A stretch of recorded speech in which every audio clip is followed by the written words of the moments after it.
I won't forget that morning, not if I live to be 100. I counted the men as they marched out of the yard. They'd hardly slept for weeks.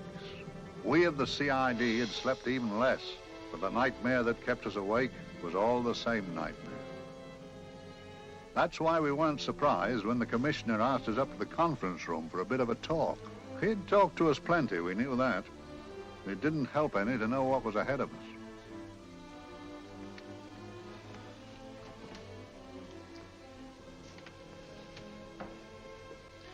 Must we have that window open, Gregson?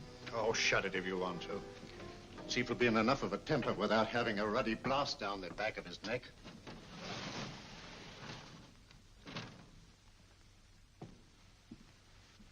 Gentlemen, the commissioner. Stuffy in here. Be seated, won't you? Gentlemen, if you wish to know what able men you are, read any of the works of popular fiction that glamorize your achievements, but don't, I beg of you, read the daily papers. They might give you an inferiority complex. I hate to mention it, but we're confronted with a series of the most atrocious murders since Jack the Ripper. And in the meantime, the CID might as well be playing at shove halfpenny for all the good we've accomplished. Now look. Here, here, and here. Each of these red flags scattered through the city stands for a woman brutally murdered, a woman's terror, a woman's death agony. These are no ordinary crimes. These are the works of a fiend who kills first and mutilates afterwards. A ghoul who hacks off a part of his victim body and carries it away with him, a loathsome souvenir of his butchery. 3 women murdered so far, and you haven't turned in one clue. You haven't given me one lead. Here you sit and wait for news of a 4th victim, with your arms folded.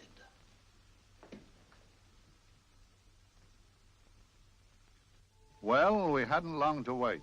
It was down Lambeth Way where a young woman was hurrying home late last night. She saw something and stopped. It was a constable. He spoke to her and he walked along with her, just in case. He saw her go down the stairway to the basement lodging where she lived. We can only surmise what happened after that.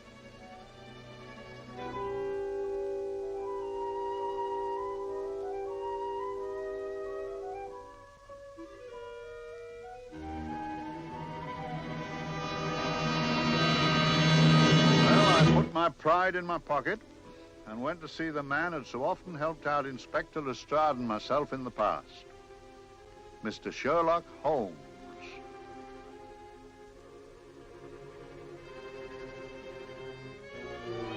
If ever a man needed help, I did.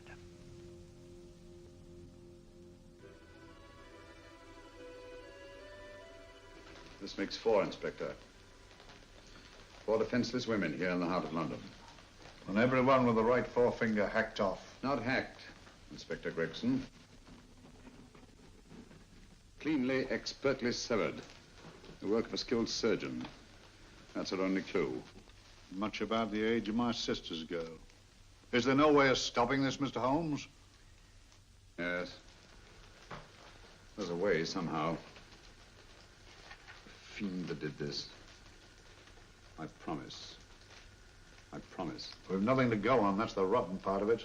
We can't get far without knowing the motive. Well, at least we know what the motives were not. It wasn't robbery, nor passion, thanks be, nor yet vengeance. Because they all came of totally unrelated families. Steady, Inspector, steady. Sorry, Mr. Holmes. I don't turn a hair when it's a bloke that can look after himself. A little slip of a thing like that. Yes, it's horrible. Come on, let's get a drink.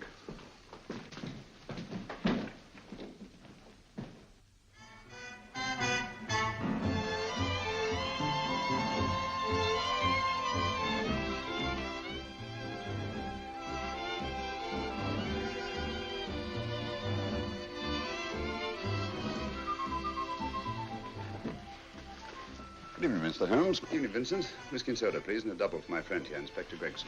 Very good, sir. Make mine Irish. Decent of you to give me a hand with this thing, Mr. Holmes. Always a pleasure to be of help to Scotland Yard, Inspector. Little out of my line, looking for a maniac who murders just for the fun of the thing. Or perhaps just to get a human finger. In all 4 cases, the murderer risked capture by stopping to secure a finger. Wonder what for? Who knows? He's just a madman. Perhaps there's method in his madness. If we could just trace those missing fingers. If we could just drain the English Channel, we might find a penny. Huh? Oh, thank you. You may keep those, Mr. Holmes. Thank you.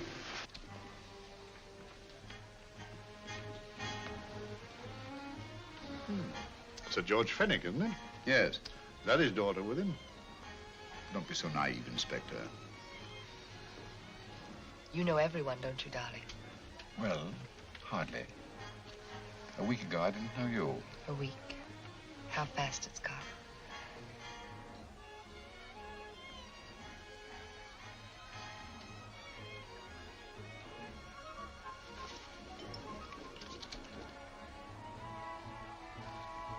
I collect these things.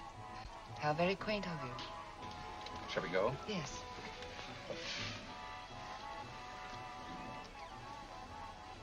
What are you looking at, Mr. Holmes? Looking at a very handsome woman. Not fond of the purple, but giving an excellent imitation. Would you like to come to my flat for a nightcap? Lovely idea. Yes, isn't it?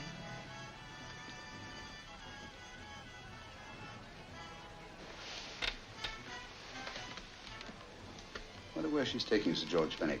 Don't be so naive, Mr. Holmes.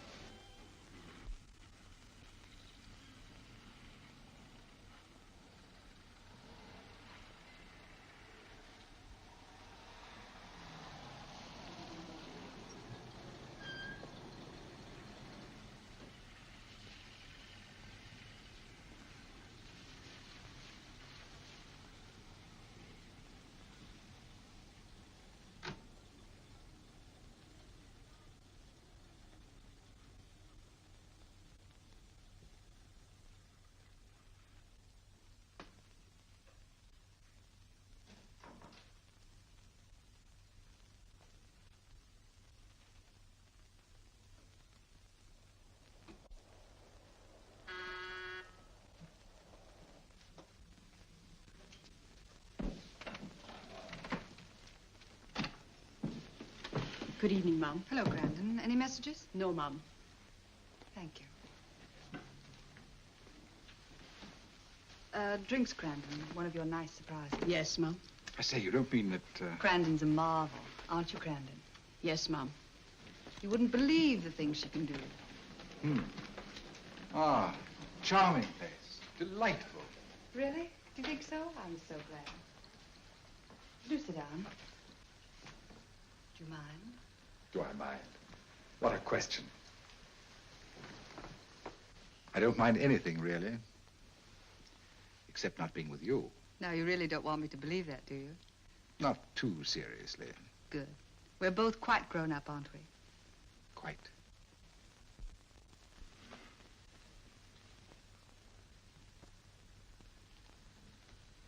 You're a treasure, Grandon.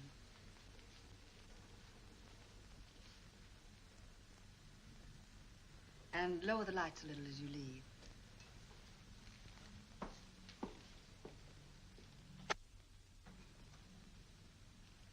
I prefer a more flattering light.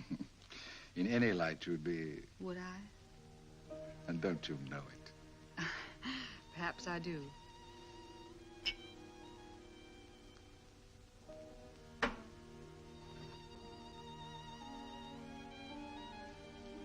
Oh, that priceless woman. You wouldn't believe it, but she's absurdly romantic. She loves dreamy music, and she thinks that we... But we do, don't we? Do we? Well, it's rather soothing, restful. Yes. And we all need rest at times. like tired children who played too long. You've played with wooden soldiers, I suppose. Funny. Hadn't thought of that for years. Toy boats were my special joy. Anything I could set afloat anywhere. Like this. And this. Toy boats sailing into the Never Never Land. The land of beautiful dreams. Look. Look, odd, isn't it, how the light is reflected? Little specks of light that move and move. Like stars on a slowly moving stream. You know, Holmes, I'm very sensitive to atmosphere. No? Yes, I can tell by the feel of this room there's been a murder committed here. It may interest you to know, my dear fellow, it was the other side of that door at the foot of the stairs that the poor girl was murdered. If only I could find it. Find what? The one thing these unfortunate victims have in common that might give us a motive for these murders. There must be something. Another Jack the Ripper, if you ask me, a homicidal maniac. No, Watson. In the case of Jack the Ripper, there was one thing in common. His victims were all from one walk of life, living in the same section of the city. In this case, the murderer chooses his victims from all walks of life and from different sections of the city. No, my dear fellow, this is not the work of a homicidal maniac. It's something infinitely more sinister. Give me the creeps. What on earth are you talking about? Watson, I'm convinced that these murders are only incidental to some larger and more diabolical scheme. That may be, but why the severed fingers? The answer to that question, my dear fellow, is our only hope of solving these mysteries. Dear sister, I am so happy. I had such a lovely holiday at Brighton with you and Alf. And I'm looking forward to being with you again. Poor little thing. Sort of raises a lump in your throat. I can picture her sitting here happily writing this letter. And a lot bit realizing that she's shortly going to her death. Hello? Gregson. Oh, there you are, Mr. Holmes. I've been looking for you everywhere. What's happened? Murder in Edgware Road, not half an hour ago. Woman? Yes. And the right forefinger cut off clean.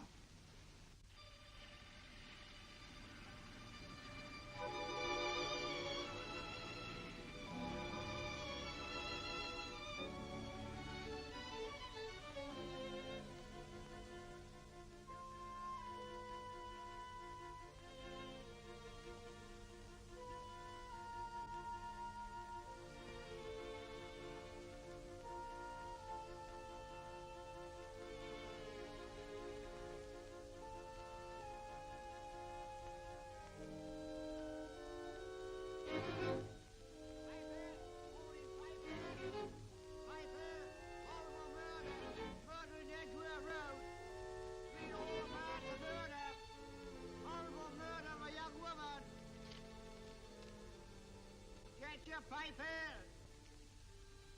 Horrible murder, Piper! All about the murder! Morning, Piper! All about the murder! Piper! Horrible murder! Another young woman found murdered, Piper, sir! Horrible murder, Piper! Piper! Read all about it! Get your Piper! Murder in Edgware Road! Horrible finger murder. Shocking murder. Murder in Edgware Road. Horrible murder of a young woman. Read all about the murder.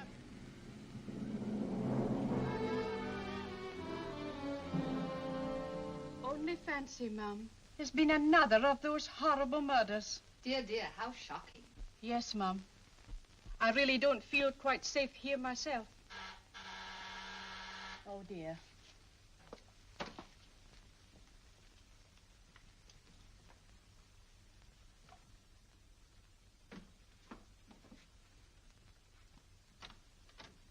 Why, Sir George! I must see Miss Marlowe at once. I don't know if she... I must see her. Where is she? Lydia. Why, Sir George, what is it? What happened? I don't know. You'll have to help me. You've got to help me. But I don't understand. Listen, I woke up a few minutes ago in a cheap boarding house off Edgware Road. I don't know how I came there. I don't know when. The last thing I remember is being here with you. Calm yourself, Sir George. When did I leave here? Well, it was about It was 10:45, Mum. Precisely. You seemed, forgive me, just a little distressed. Detached, not interested. I thought I'd said something to offend you. I don't remember.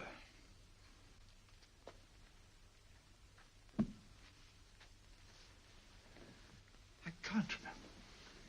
Tell me, has this happened to you before? Before? Well, there is such a thing as amnesia, you know. If it was 10:45 when I left you, it was 9 this morning when I woke. Over 10 hours lost. 10 hours that I can't account for. And in my pocket when I woke, I found... Yeah, in my pocket. That isn't... Oh, it's not for you, of course. It can't be. Excuse me, Mum, but there's a man asking to see the gentleman. Send him away. Yes, Mum. No, please. I'll see him.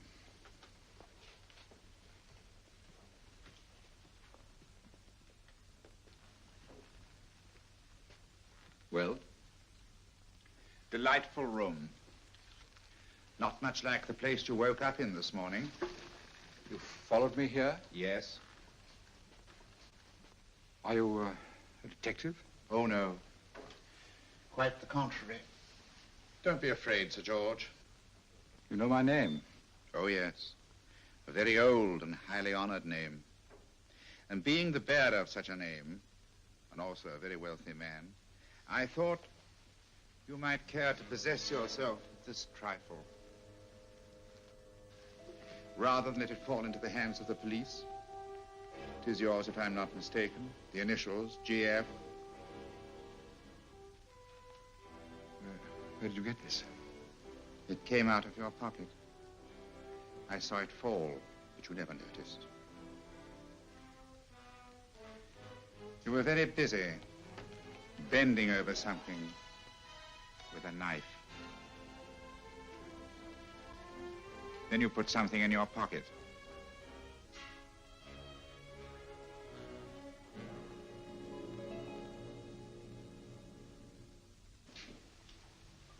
Come along, Holmes, come along, come along.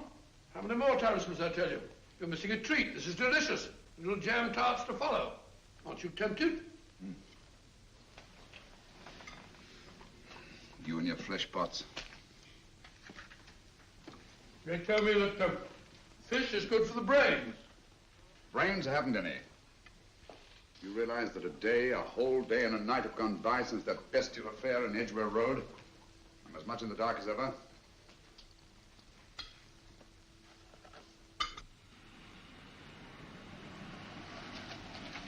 Hello, here comes a client, unless I'm very much mistaken.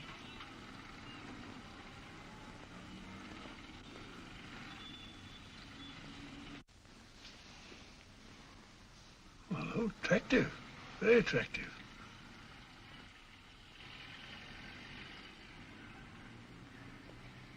Obviously, she left home under the stress of some very great emotion. How do you know that? She isn't wearing any gloves. A startling omission in a young lady of fashion. No, she didn't put her coat on. Open car, too.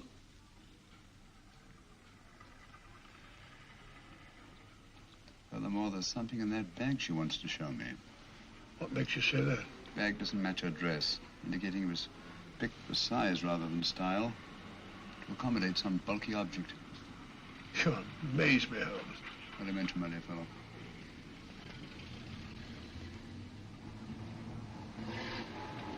Well, that's interesting. What is? A cab, turning at the empty house. I wonder why he followed her here. Oh, wouldn't you? Quite possibly with glasses.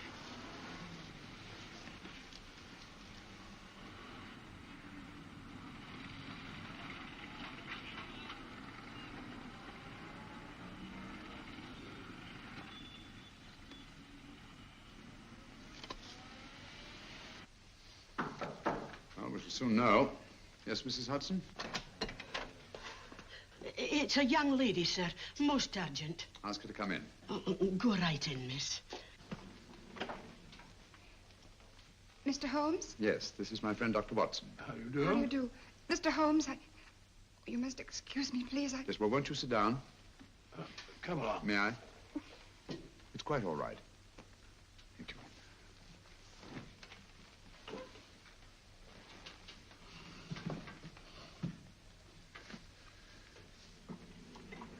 Now, try to control yourself, Miss Fenwick. You're with friends. You know my name? No magic, I assure you. I've often seen your picture. You're the daughter of Sir George Fenwick, aren't you? Yes. It's about my father that I... What about your father, Miss Fenwick? Oh, I don't know what to do. He's always been the nicest, dearest person. Only since Mother died. Yes, but we know. So I didn't think anything of it when he was away all night before last. But he didn't come home until yesterday at tea time. Didn't come in for dinner at all. Just paced up and down in the library hour after hour. I begged him to let me in, but he wouldn't. Steady, steady. Now, take your time. I couldn't sleep a wink last night. Then I started hearing things. Hearing things? What sort of things? I heard someone in the garden underneath my window. Then I saw a figure moving down the garden path. And I recognized my father. Stealing through his own garden like a thief.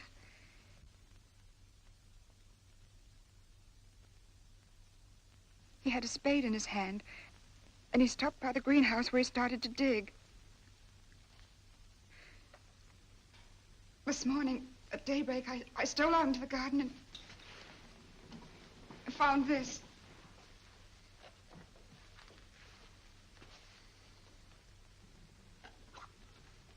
A finger.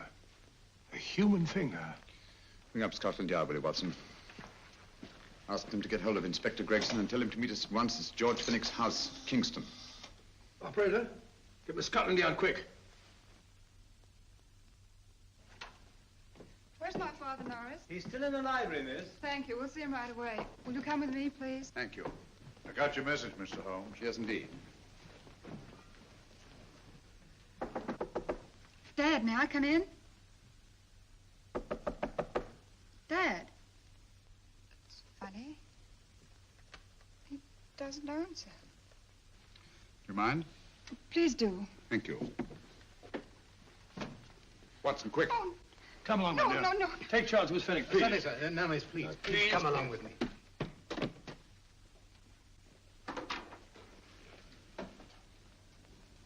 Dead? Yes. What do you make of it, Doctor? Shot in the back between the second and third ribs. The bullet undoubtedly had penetrated the heart. Look at the powder marks on his coat. I was afraid of this. What do you mean? Don't you remember the man in the cab who followed Miss Fenwick to Baker Street? Well, you don't think he had anything to do with it, do you? I think it's reasonable to assume that he tipped off someone that I'd been sent for. Sir George has obviously been murdered to keep him from telling me what he knew. What was the weapon used? Small caliber revolver, point blank range by the look of the wound. The murderer came in through those French windows. The mud from the garden he brought in on his boots. Sir George must have surprised the intruder. Passed the room to him here. What follows we can't tell. But from the location of the wound, I'd say that he turned his back for a moment, and as he turned, the muzzle of the revolver was placed between his ribs and one muffled shot fired. And you mean to say he kept on going, even after he was shot? There's no doubt about it. Look there. The trail of blood leads us back to the desk. Something Sir George was after.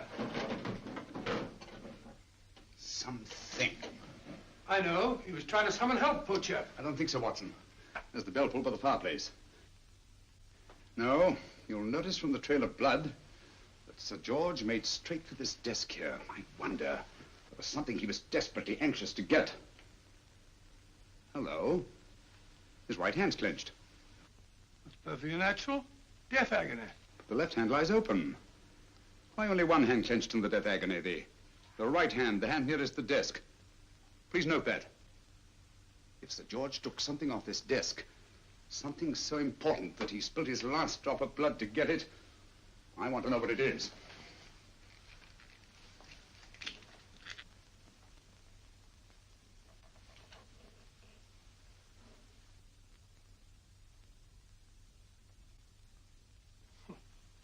nothing but an ordinary match folder. Where does that lead us? I imagine to something very important, Gregson.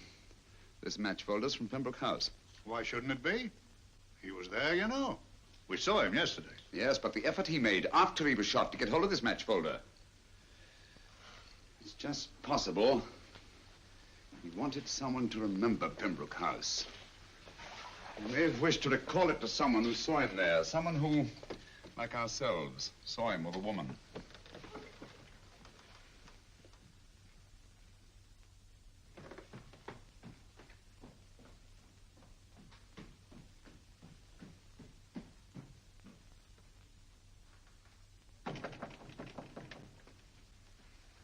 Come in. Oh, Dr. Watson, this came by hand for Mr. Holmes not 10 minutes ago. Thank you, Mrs. Hudson. That would be the report from Mr. George's bank. Report from Sir George. Oh, really? Don't you remember his daughter told us that he'd just closed his account? Had it looked into at once.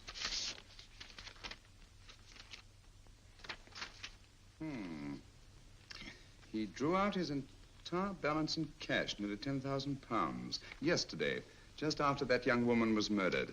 What does that suggest you, Watson? But he paid it out to someone. Precisely. I smell the faint, sweet odor of blackmail. You don't think he paid it out to someone who saw him murder the McLean woman? Sir George never murdered anyone. But he did have that woman's finger, and he empty did have and pay out a lot of cash. That's the terrifying part about blackmail, Watson. The victim is afraid to fight the accusation, no matter how false. Once the accusation is made, his name is smeared, and sometimes his life is ruined. Well, Sir George didn't commit these murders. What fiend did? I rather think they're not the work of any one man. Oh, come, Holmes. You don't expect me to believe there's a whole organization going about killing people and chopping off their fingers. No, it's possible, quite possible. Well, whoever's behind all this thing must be out of his mind. On the contrary, my dear fellow, if my assumptions are correct, this little scheme has behind it the most brilliant and ruthless intellect the world has ever known. You don't mean Professor Moriarty? I do. Oh, steady, Holmes. You've got him on the brain. This is the third time in as many months you've suspected him of unsolved crimes. He's dead, you know. Is he? Is he? You know he is. He was hanged in Montevideo, well, over a year ago. I know that someone was hanged in Montevideo under that name. But I'll stake my reputation that Moriarty is alive and here, now, in London. Hello? Yes, Dr. Watson, wait a minute. You me? Oh, yes? This is Dr. Watson speaking. No, I'm afraid I've retired. I don't practice anymore. What? Oh, that's a different thing. An emergency case. Well, just a minute. Yes? Yes, well, see that she's not moved. Remember that? Don't touch her till I get there. Fractured case in McCardle's Mews. Heavy woman. 14 stone. Look at it. 14 stone. Just the sort of person who would hoist herself up on a stool to feed the canary. There ought to be a law against fat people keeping little dicky birds. Well, so long, old man. I shan't be very long. Haven't used that bag since I brought little Amelia. What's her name in the world? She grew up to be a very unattractive child. Well, who wouldn't with a name like Amelia? Amelia. Amelia.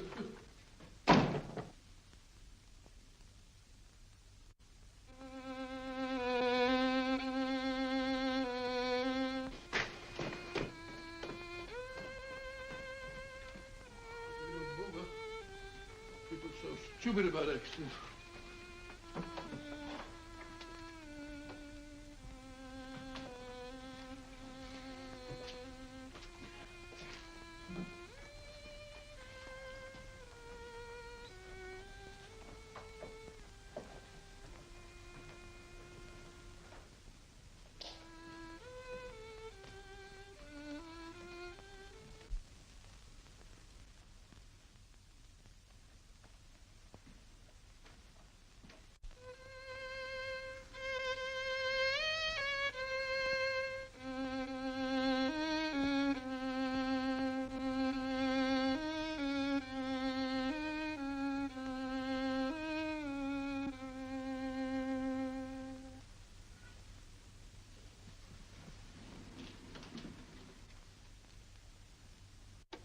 Oh, Professor Moriarty.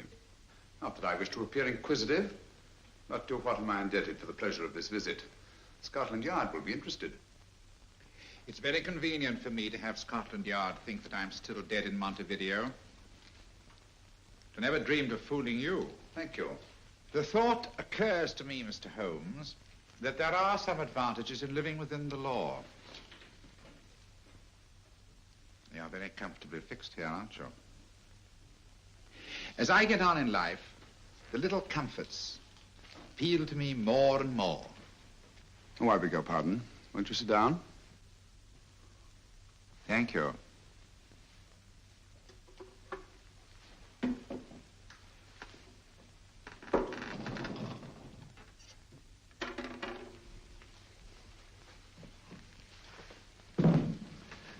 And now, Professor Moriarty, what can I do for you? Everything that I have to say to you has already crossed your mind. And my answer has no doubt crossed yours. Yes, final? What do you think? I shall not rest until you are hanged for the finger murders. You've no proof, you know.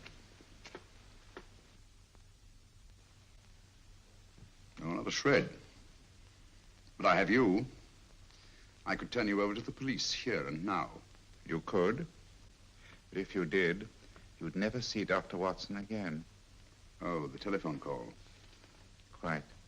I rather assumed you had taken some such precaution.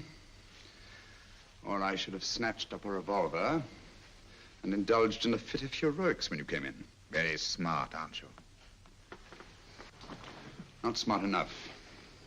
Or I should have anticipated you. But if any harm comes to Dr. Watson, I shall seek you out. I shall not rest until I find you, and when I do... No harm will come to Dr. Watson this time. But I can't answer for the future. Mr. Holmes, I should strongly advise you to drop this case. Don't be silly. Think it over. We've had many encounters in the past. You hope to place me on the gallows. I tell you, I shall never stand up on the gallows. But if you are instrumental in any way in bringing about my destruction, you will not be alive to enjoy your satisfaction. And we shall walk together through the gates of eternity, hand in hand. What a charming picture that would make. Yes, wouldn't it? You know, I really think it might be worth it.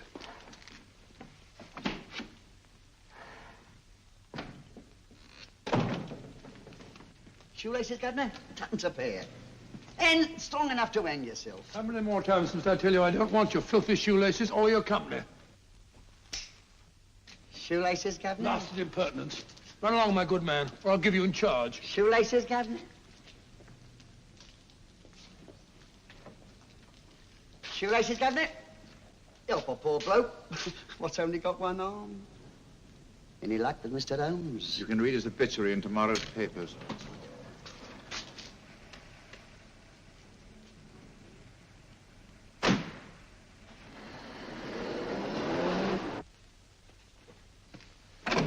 Oh, there you are, Watson. Come in.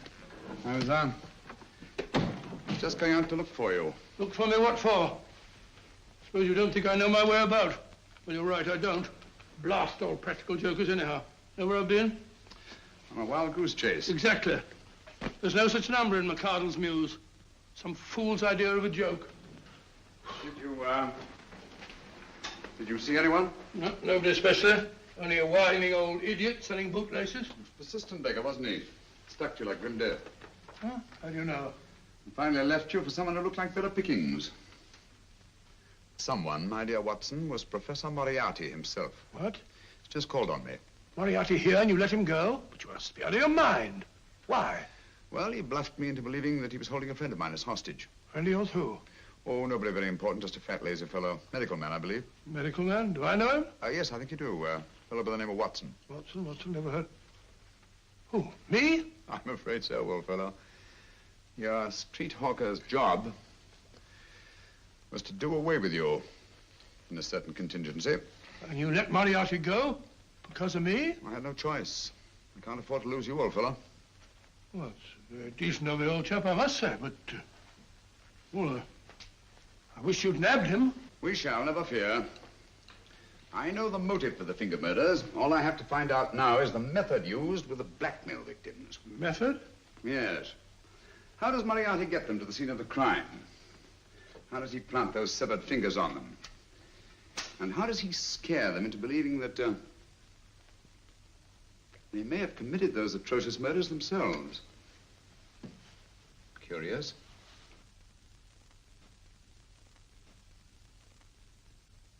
Very curious. Huh? Curious? What's curious? That window in the empty house across the street. First floor front. Huh? What's wrong with it? It's open. Why shouldn't it be open? Well, it wasn't open half an hour ago. I'll stake my life on that. Oh, it's not our business. Let it stay open. I wonder if you'd go over, old fellow, and see what's the matter. Oh, trespassing. Against the law. Very well, I'll go myself. Oh, well, if you're going to put it like that, ridiculous waste of time. Going about shutting windows at this hour of the night. Here, you better take this torch. Well, take what? Dignified job for a doctor. Dr. Watson, the torchbearer. And what do you propose to do? Sit in a comfortable chair, I suppose, and read a good book? That's a very good idea. Yes, very good idea. While I play night watchman, you have a nice read. Mm-hmm. Good night. Have a good time. Have a good time. What do you mean, have a good time?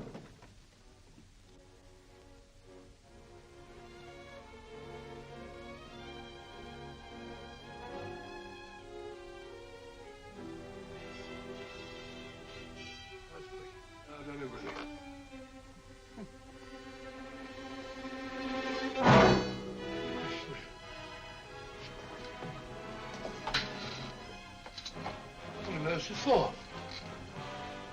Oh, umbrella stand. Pretty little thing to keep about the house. Must have been a pet.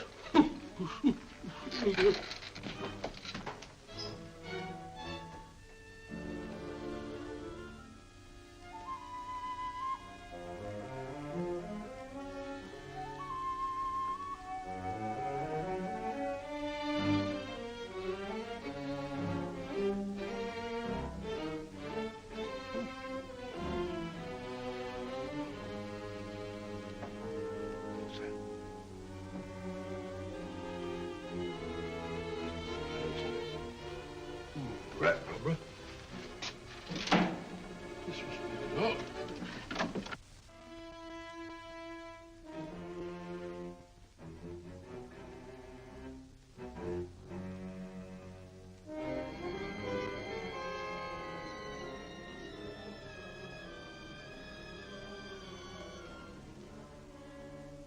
While he sits comfortably reading a book.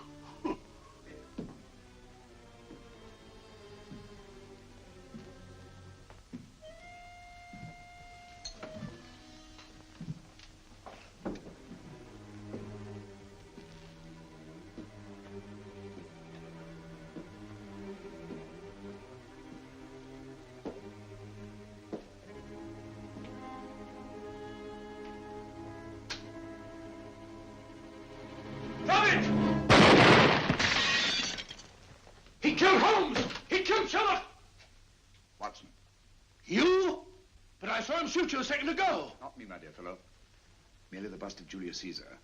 Incidentally, you may have noticed that all through the ages, prominent men have prominent noses. Oh, I'm afraid we're in for terrible trouble again with Mrs. Hudson. Windows smashed, plaster all over the floor. Get up, you.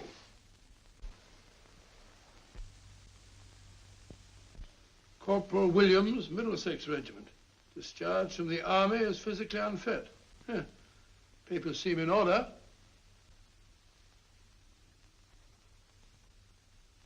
Now, Corporal Williams, you've seen service in the Far East, haven't you? The East? I thought so. Look at his complexion, Watson. Yellow as saffron. He's been taking atabrine. Cure for malaria. Sniper, aren't you? Sniper. Why did you try to kill me? I had to kill him. I had to. Oh, snap out of it. Stop it, Watson. He's shamming. No, he isn't. Who told you to kill me? She told me. She told you? She told me I couldn't miss. Well, luckily you did miss, you murderer. She isn't a murderer, Watson. Listen, Corporal Williams. She told you you had to do it, didn't she? I had to do it. I've got it, Watson, I've got it. Got what? The method used in the finger murders. Well, what is it? Hypnotism, my dear fellow, hypnotism. And it wasn't against his nature, that's the devilish part of it. They picked a man for their purpose whose job was sniping. Who are they? Professor Moriarty and his finger murderers. Williams spoke of a woman. I think you'll find that she asked him home tonight for a drink. Nice quiet rooms, soft lights, music. You got it all pat, Mr. Holmes. What's the lady look like? Oh, up 30, nice figure, blonde, lustrous eyes. Oh, really? Got a phone number? Oh, so? Williams will give us her address.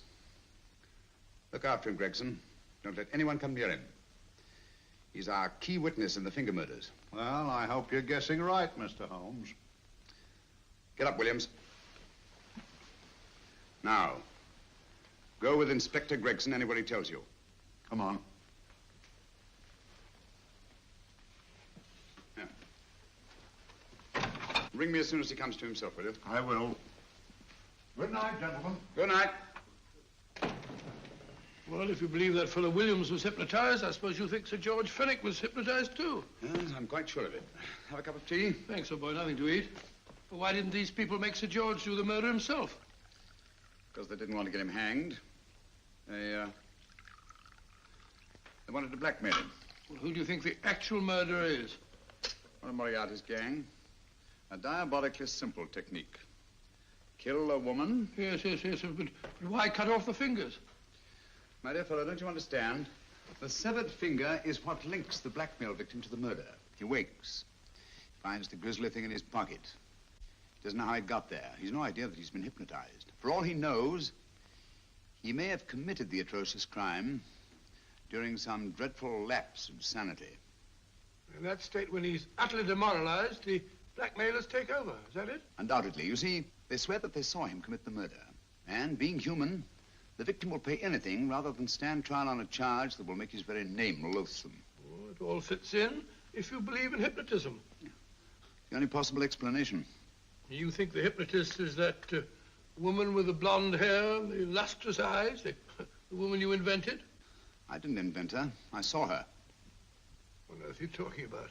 That woman, my dear Watson, was with Sir George when he left Pembroke House. I saw her there. I shall see her again, and Williams will lead me to her. That's why it's so important to keep him safe.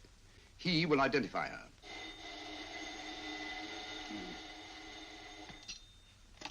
Hello? Yes? Inspector Gregson? What? Well, get every constable in the district. Yes, I'll be over at once. What's happened, Holmes? Williams is missing. Great Scott! Come on.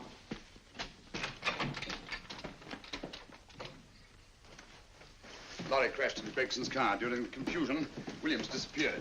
Escaped, eh? No, kidnapped. To keep him from talking when he came to. You don't think that Moriarty... With Moriarty? Anything is possible.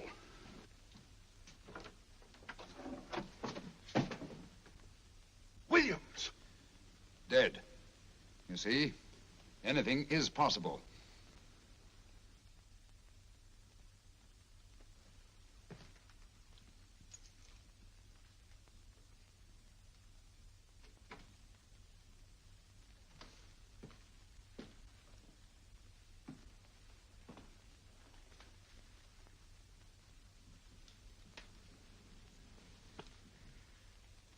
Oh, good morning, Professor Moriarty.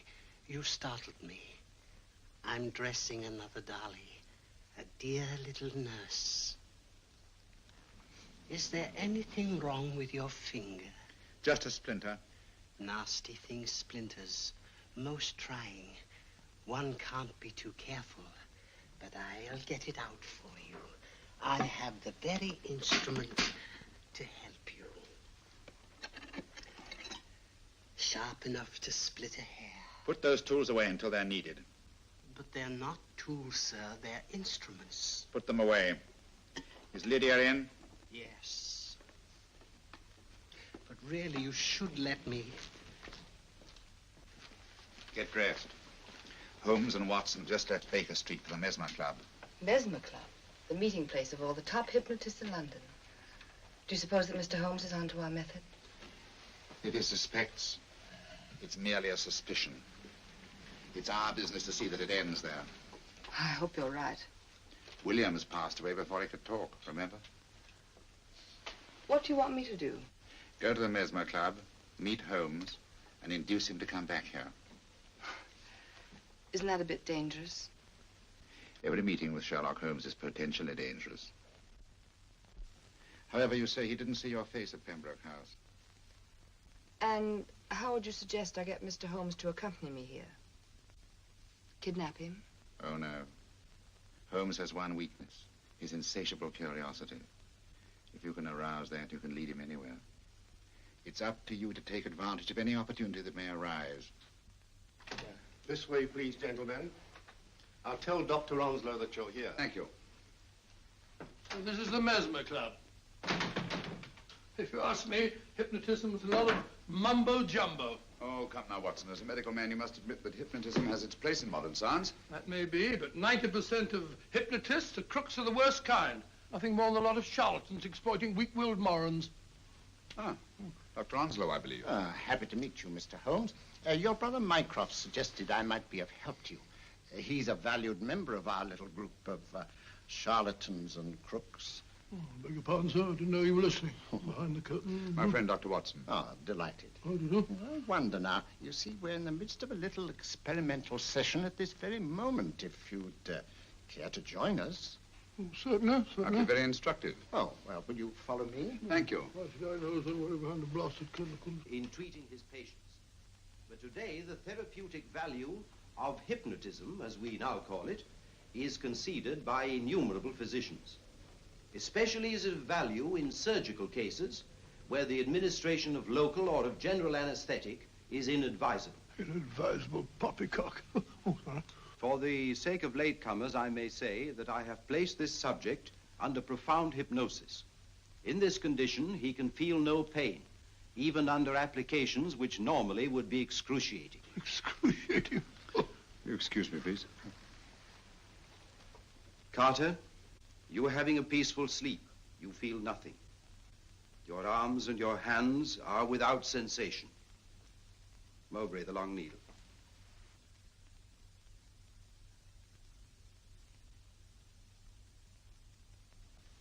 Carter, give me your right hand.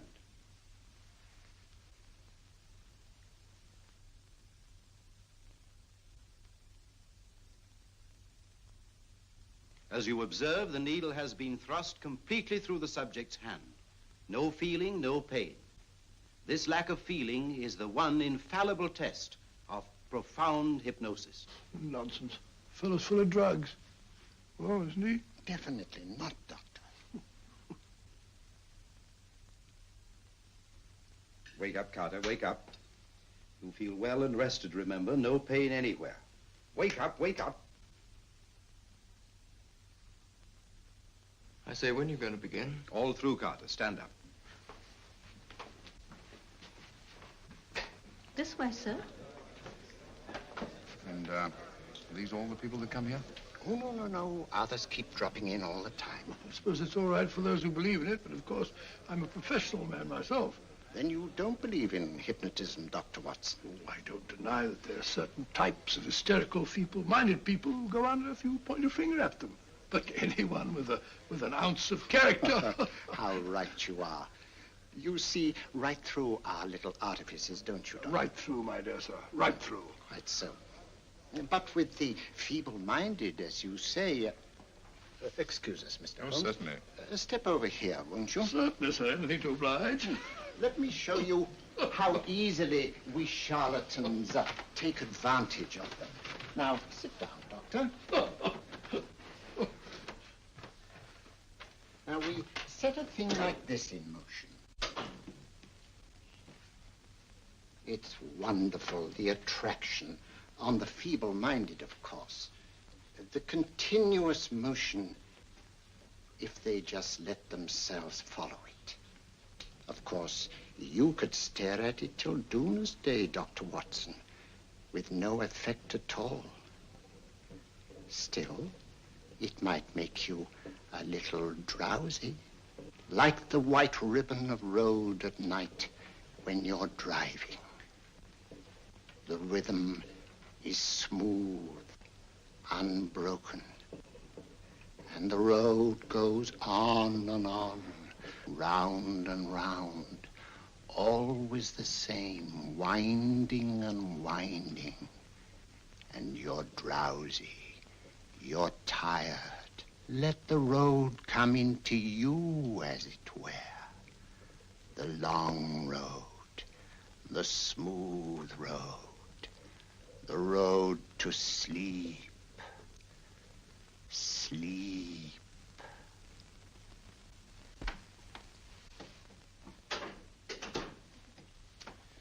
Open your eyes. Stand up. Turn around. And now, Dr. Watson, you're on a holiday in Scotland. The country is amazingly beautiful. We're coming to a stream. It isn't deep. Better take your shoes and socks off.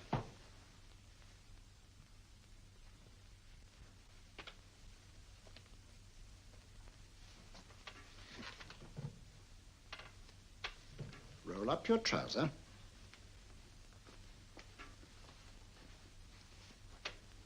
That will do. The other leg is waterproof. Turn around. Mind the pedals.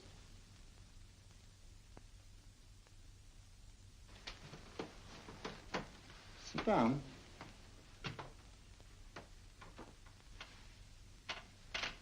Wake up now.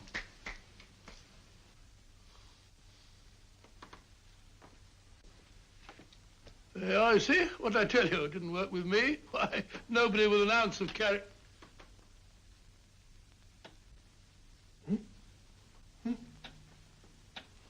I think you'll need these.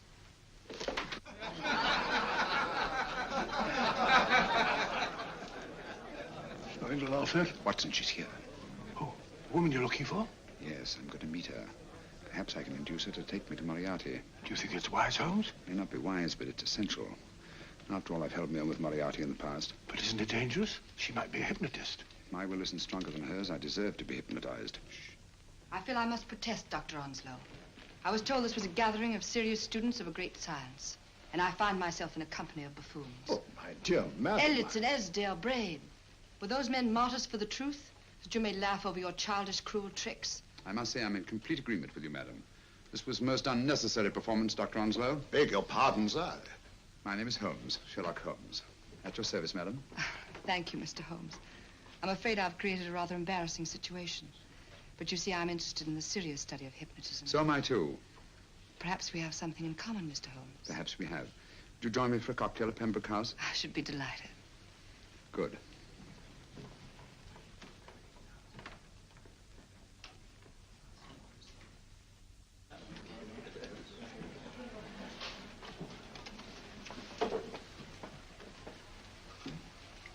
Thank you. I didn't know there was such a pleasant place in London. It was so nice of you to suggest our coming here. I thought a little picking-up would do us good. You mean you thought I looked... I like the way you look. Thank you. I suppose I did lose my head a little at the Mesmer Club. But you see, hypnotism is almost a religion with me. I know so well what it can do to help, heal. And I can't bear to see it used for trivial purposes. I know very little about it. That's why I went to the Mesmer Club. You see, I'm rather puzzled just now with the case that I'm working on. How fascinating. Tell me about it. It's the murder of Sir George Fenwick. Fenwick? Who's he? Quite a well-known figure. Odd now I come to think of it. Last time I saw Sir George was here at Pembroke House. Strange. Yes, isn't it? He was sitting, I believe he was sitting at this very table. Cigarette? Thanks. Do go on. There was a charming lady with him. He was lighting a cigarette.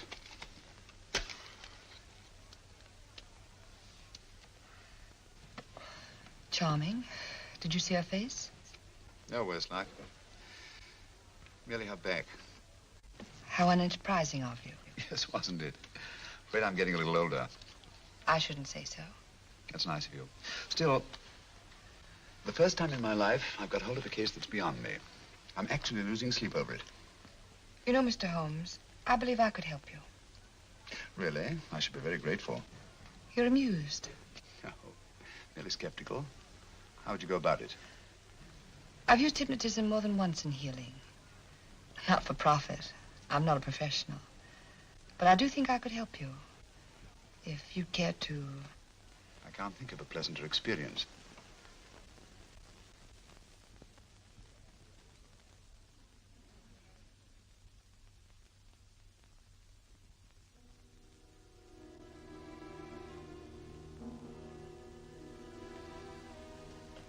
Low lights, music, is that all there is to it? You must relax, Mr. Holmes. I'm afraid you're a rather difficult subject. So I thought perhaps a little help. Materia medica might be advisable. Drugs?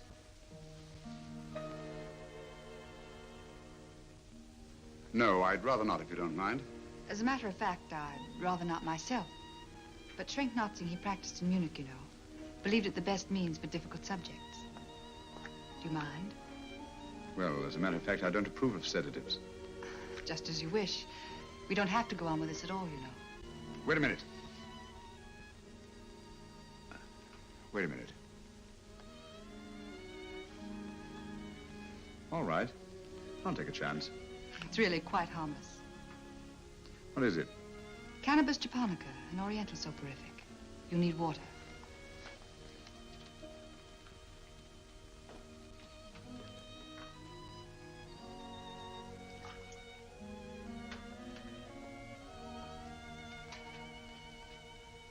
Thank you. Now sit down, Mr.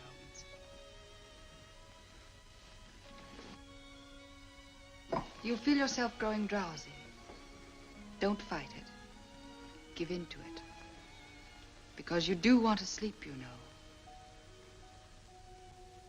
Just fix your eyes on this one white flower floating on the water. Empty your mind of every other thought. Follow the motion of the water. So smooth, not a ripple. Waters of forgetfulness. Steady, deep, strong. Strange, isn't it? How the light is reflected. Little specks of light that move and move.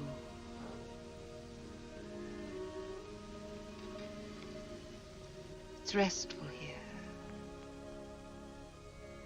It's peaceful. It's friendly. And you're very close to finding what you're looking for. You'll find them soon now. The guilty ones. When you're rested, gentle waters closing over you. Steady, deep, strong. Drawing you down, down, down.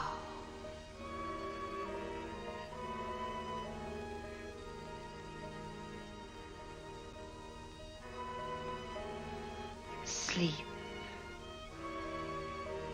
Sleep. Sleep.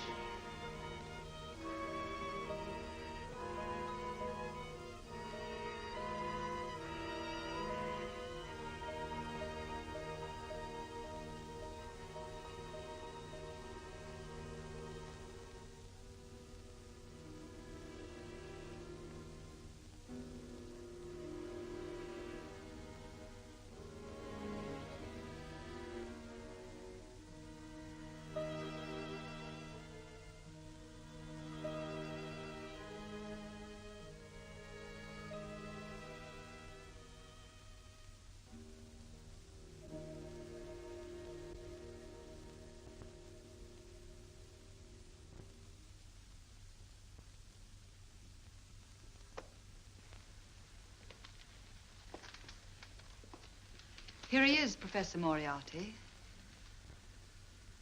Stand up, Mr. Holmes.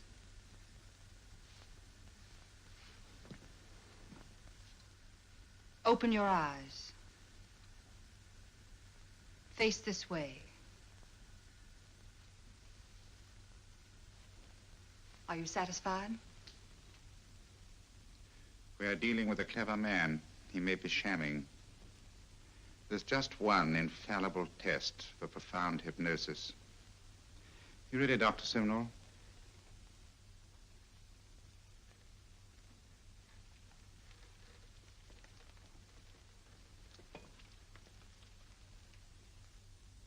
That will do, Doctor. He couldn't fake insensibility to the knife. I congratulate you, Lydia. Turn round, Mr. Holmes. Now walk to the desk.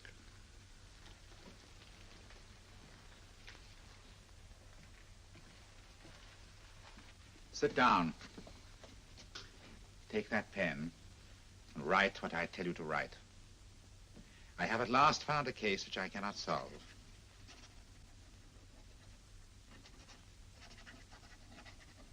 I have outlived my usefulness.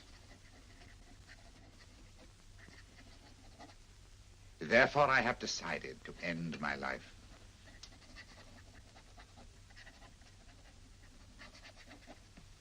Sign your name. Now blot it.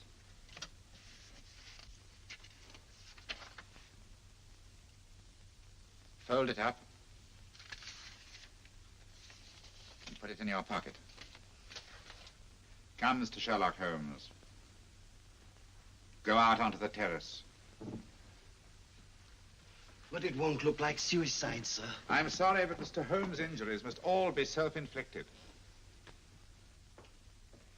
Let's walk a little, Mr. Holmes.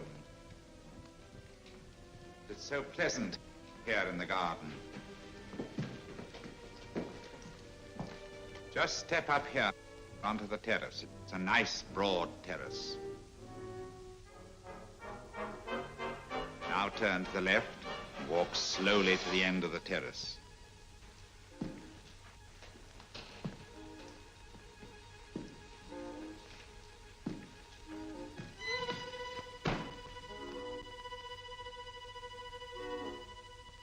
Don't stop. You must walk to the end, you know.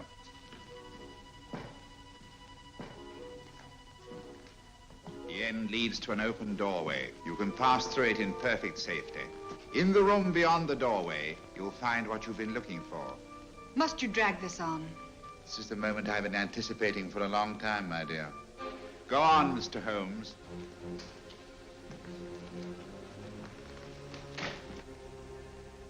Through the open doorway, you will find the man responsible for the finger murders and the death of Sir George Fenwick. Professor Moriarty. Holmes! Stand still. What a beautiful view, Watson. I'm quite enjoying it. No, you're not.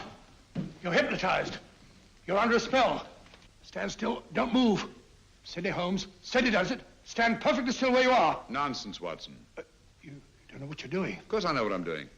You mean you're not hypnotized? Certainly not. Then get off the wall, you idiot. Oh, look out! Holmes! Oh, Dear fellow. What were you doing up there? Holding the fort until you arrived. What kept you? Well, I ran into a spot of trouble on my way to Scotland Yard. I was arrested for exceeding the speed limit. Your luck seems to hold, Mr. Holmes. I'd hardly call it luck, Professor. You see, I substituted a drug of my own for the one that this dear lady pressed on me. You are clever, aren't you? A drug that, although it leaves the subject conscious, renders him quite insensitive to pain. That accounted for my lack of reaction to Dr. Simnel's knife. Well, Gregson, quite an impressive haul. Even Inspector Lestrade himself couldn't have done any better. Thanks, Mr. Holmes. Take him away.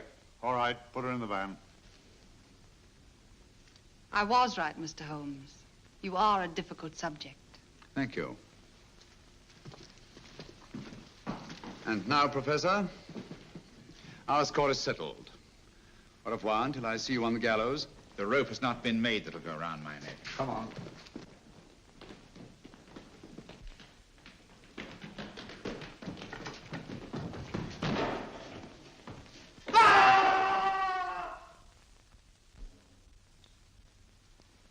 take care of things, Mr. Holmes. Thank you, Inspector.